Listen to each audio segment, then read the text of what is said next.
પટેલનો વધુ એક ખેડૂતલક્ષી નિર્ણય. ટેકાના ભાવે બાજરી, મકાઈ અને જુવારની ખરીદી મર્યાદામાં વધારો કરાયો.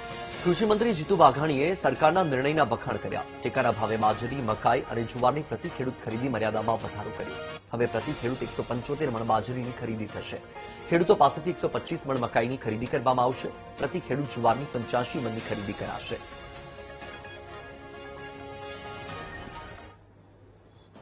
બાજરીની ખરીદી ખેડૂત દીઠ 2000 કિલો થતી હતી.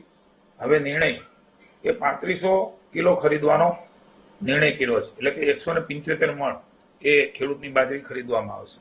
સાથે સાથે મકાઈ પણ 1500 કિલો ખરીદી થતી હતી, એની 2500 કિલો થશે. એટલે કે 125 મણ એ ખરીદવામાં આવશે.